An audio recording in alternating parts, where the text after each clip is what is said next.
यता हाम्रो टुरिस्ट बधाई गर्नु पर्ने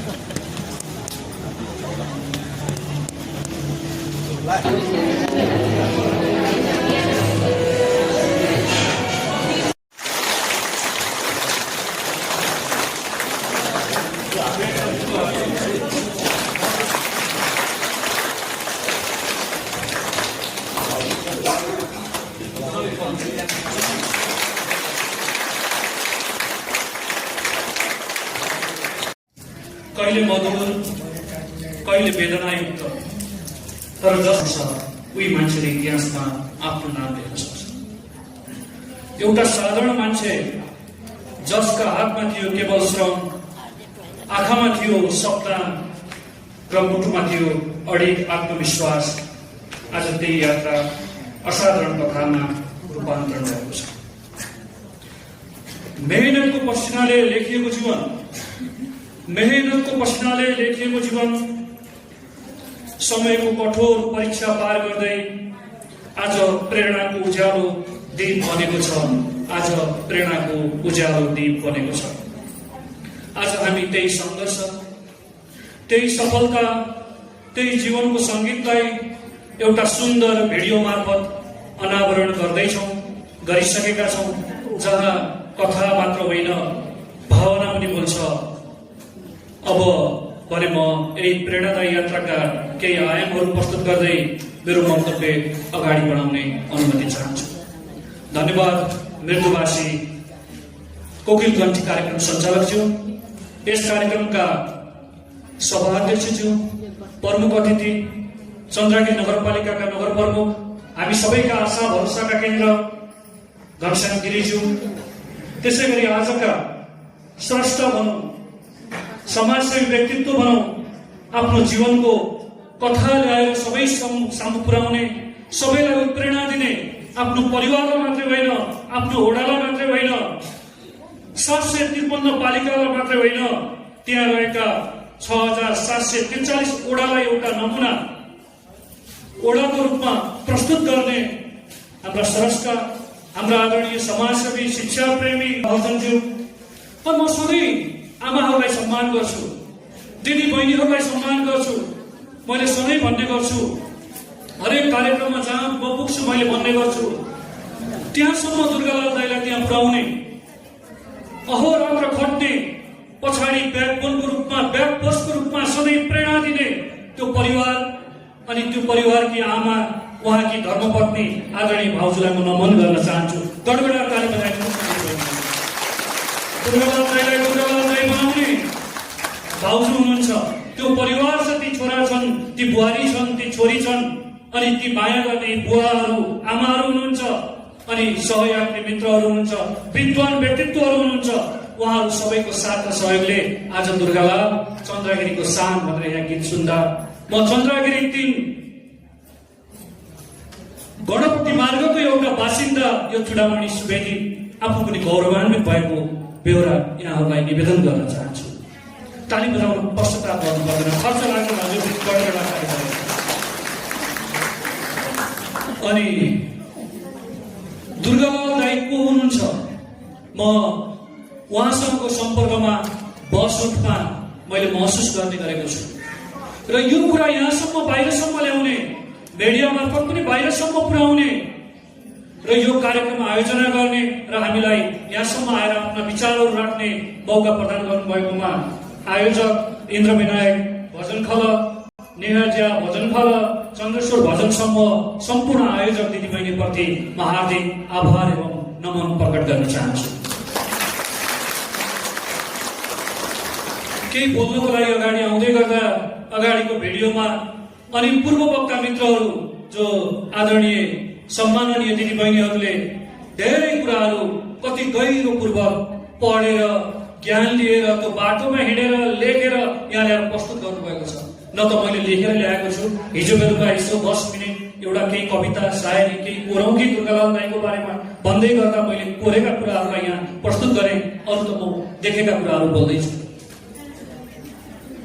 भाषण गर्ने ओठहरूभन्दा काम गर्ने हातहरू शक्तिशाली हुन्छन्।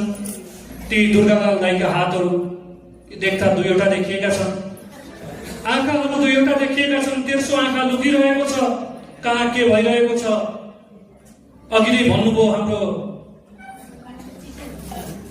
गायकज्यूले, कोरोना कालमा के गर्नु पर्ला, मेरो टोल समाजमा चोरी भयो, मैले के गर्नु पर्ला, बाटोहरू हिला भए, गाडी गाह्रो भयो, बिरामी हुँदा एम्बुलेन्स नचल्ने बाटाहरू भए, बाटा कसरी सुधार गर्नु पर्ला, कसरी अलिकति चाक्ला बनाउनु पर्ला, कसरी कुन ठाउँमा कसरी महिलाहरूलाई सशक्तिकरण गर्नु पर्ला, बाल बालिकालाई अलिकति बाहिर ल्याउन सकिएला, वृद्ध वृद्धहरूको मनमा कसरी, ओठमा कसरी हाँसो मुस्कान ल्याउन सकिएला भनेर सधैँ सोचिरहने। अनि हाम्रा वडा नम्बर 3 कै हाम्रा आशा भरोसाका केन्द्र आदरणीय नगर प्रमुख घनश्याम गिरीज्यूसँग सामिप्यतामा रहेर यहाँका गतिविधिहरूलाई सहज हिसाबले अगाडि बढाउनु हुने मेरा आदरणीय दाजु दुर्गालाल महर्जनज्यू प्रति म यहाँबाट पुनः सम्मान व्यक्त गर्न चाहन्छु। स्काउट सलाउटबाट हामी धेरै कार्यक्रमहरूमा जाने गर्छौँ, त्यहाँ भत्ता पनि मिल्ने गर्छ, त्यहाँ कार्यक्रममा ठुलो भोजको पनि व्यवस्था हुने गर्छ। म धेरै सङ्घ संस्थामा आबद्ध छु, लायन्स क्लबदेखि, स्काउटदेखि, रेड क्रसदेखि अरू विभिन्न कार्यक्रमहरूमा म संलग्नता आफ्नो जनाइरहन्छु। तर स्वतस्फूर्त हिसाबले यो कार्यक्रममा आएर दाइले गरेका योगदानको विषयमा गीतहरू लेखेर अनि ती गीतहरूलाई गाएर, ती गीतहरूलाई रचना गरेर अनि यो कार्यक्रमलाई भव्य र सभ्य रूपमा सुसम्पन्न गर्न मैले यहाँ देखिरहेको छु। 95% आमा दिदीबहिनीहरू हुनुहुन्छ। यहाँहरूप्रति पुनः राम्रो कामको यसरी सम्मान गर्ने र आगामी समाज सेवामा आउने व्यक्तित्वहरूलाई प्रेरणादायी भूमिका निर्वाह गर्ने सम्पूर्ण आमा दिदीबहिनीहरूप्रति पुनः म सम्मान व्यक्त गर्न चाहन्छु। तपाईँले आफूलाई सम्मान गर्नुहोस्, जति सक्नुहुन्छ गरेर। मनोज सार्थकज्यू रचनाकार, वास्तवमै उहाँ राम्रा काम गर्नेहरूको कुराहरूलाई कसरी बाहिर ल्याउन सकिन्छ भनेर अरू कुनै किसिमको आफ्नो चाहना भन्दा पनि सच्चा व्यक्तित्वलाई, राम्रा व्यक्तित्वहरूलाई बाहिर ल्याउने एउटा मिडिया कर्मीको रूपमा, धेरै पुरानो मिडिया कर्मीको रूपमा देशलाई चिन्ने, चाहे ती हिजो रामवरण यादवका कथाहरू हुन् वा आगामी आउँदै गरेका दुर्गालाल महर्जनका कथाहरू हुन्, यी कुराहरूलाई बाहिर ल्याउने एउटा नमुना व्यक्तित्व हुनुहुन्छ। उहाँलाई पनि म सम्मान व्यक्त गर्न चाहन्छु शब्दबाट। हाम्रो यही ठाउँका गायक, कलाकार, सर्जक, अरेन्जर के हो के मेरो छोरा पनि त्यो भजन सिक्न उहाँको चेलाको रूपमा जानुभएको थियो। उहाँले भन्नुहुन्थ्यो, गुरु वास्तवमै गुरु हुनुहुन्छ, गुरुर ब्रह्मा, गुरुर विष्णु, गुरुर देव महेश्वर, गुरुर साक्षात् परम ब्रह्मा, तस्मै श्री गुरुवै नमः। तपाईँलाई गुरुको रूपमा म सम्मान व्यक्त गर्न चाहन्छु। समादरणीय चन्द्रगिरी साहित्य समाजका अध्यक्षजी हुनुहुन्छ। वास्तवमै भनिदियो भने काठमाडौँको पश्चिम भेग मात्र नभएर समग्र काठमाडौँ र देशलाई गुणस्तरीय शिक्षा दिने एउटा विद्यालय छ। त्यहाँ प्राचार्य हुनुहुन्छ भने राम्रो मेहनत गर्ने, अहोरात्र खट्ने व्यक्तित्व हुनुहुन्छ भने कविन्द्र गोपालीजी हुनुहुन्छ भनेर सबै समाजले भन्ने गर्छ। उहाँ पनि यो कार्यक्रममा सरिक हुनुहुन्छ। उहाँहरूलाई पनि म सम्मान प्रकट गर्न चाहन्छु। अब भने म केही 2-4 मिनट दुर्गालाल दाजुको विषयमा खर्चिने अनुमति चाहन्छु। धेरै मान्छेहरू जन्मिन्छन्, आफ्नो परिवारको लागि धन सम्पत्ति जोड्छन्, मोज मस्ती गर्छन्, रमाउँछन्, परिवारको लागि घर, घडेरी, गाडी सबै कुरा जोडिदिन्छन्। तर आफ्नो परिवारलाई आफ्नो हिजोका दुःखका कुराहरू, सङ्घर्षका कुराहरू र भोलि संस्कारित बनाउनको लागि बाटो देखाउँदैनन्। ती मान्छेहरू जाने बेलामा बडो पश्चाताप गरेर जाने गर्छन्।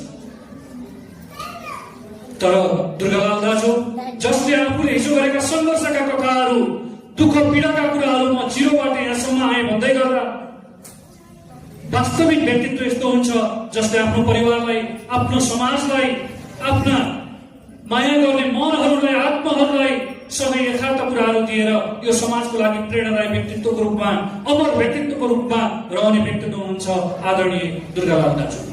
जसले हिजोका सङ्घर्षका कुरा, हिजोका पसिनाका कुरा, हिजोका मेहनतका कुरा सबै कुराहरूलाई जोडेर आज यहाँसम्म आएर यो समाजको शिक्षा, स्वास्थ्य, संस्कार विशेष गरेर महिला सशक्तिकरणको क्षेत्रमा दाइले गर्नुभएको योगदान, स्वरोजगार सिर्जना र विशेष गरेर अब स्वरोजगारको जमाना भन्दा पनि उद्यमशीलताको जमाना छ, उद्यमी बनाउने कार्यमा जुन खटिरहनु भएको छ, यहाँलाई हामी मुक्त कण्ठले प्रशंसा गर्न चाहन्छौँ।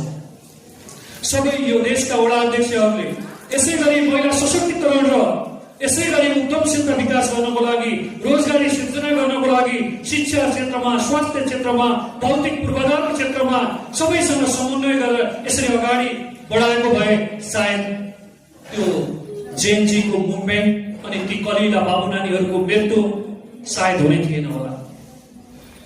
सबै ठाउँमा त्यो किसिमका गतिविधिहरू हुन सकेनन्। ती सबै ठाउँका राम्रा गतिविधिहरू देख्न नसकिसकेपछि जुन किसिमको एउटा मुभमेन्ट निस्क्यो, त्यसले केही राम्रा के नराम्रा त्यो असल मान्छेहरूलाई पनि अलिकति मन दुखाउने काम भएको छ। त्यो क्षणमा म त्यो सम्झन चाहन्छु र हुँदाहुँदै पनि गइसकेका कुराहरूलाई बिर्सेर आगामी दिनमा हामी सबैले एउटा प्रेरणादायी व्यक्तित्व दुर्गालाल महर्जनबाट केही सम्झेर समाज सेवामा लाग्ने प्रेरणा सबैलाई मिलोस् भन्ने म आउँदै यो अगाडि बढ्दै गरिरहेको नववर्ष 2083 को पावन अवसरमा यहाँहरूलाई यो कामना पनि व्यक्त गर्न चाहन्छु।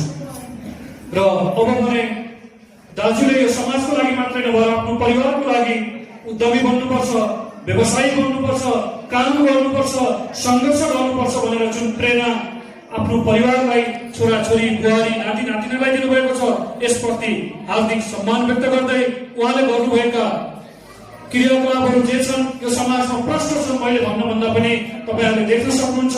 तिनी कुराहरूको प्रशंसा गर्दै आगामी दिनमा पनि बाँचुन्जेल यहाँ समाज सेवामा लाग्नुहुनेछ भन्ने विश्वास, आशा र भरोसा राख्दै यहाँको बाँकी जीवन, यहाँको भाउजूको पनि बाँकी जीवन सुस्वास्थ्यमय, सुखी र समाज सेवामा लागोस् भन्ने कामना गर्दै यो कार्यक्रममा केही शब्दहरू राख्ने अवसर दिनुभएकोमा यहाँ आयोजकप्रति हार्दिक धन्यवाद एवं नमन प्रकट गर्दै म यहाँहरूबाट बिदा हुन चाहन्छु। हस्त, धन्यवाद, नमस्कार।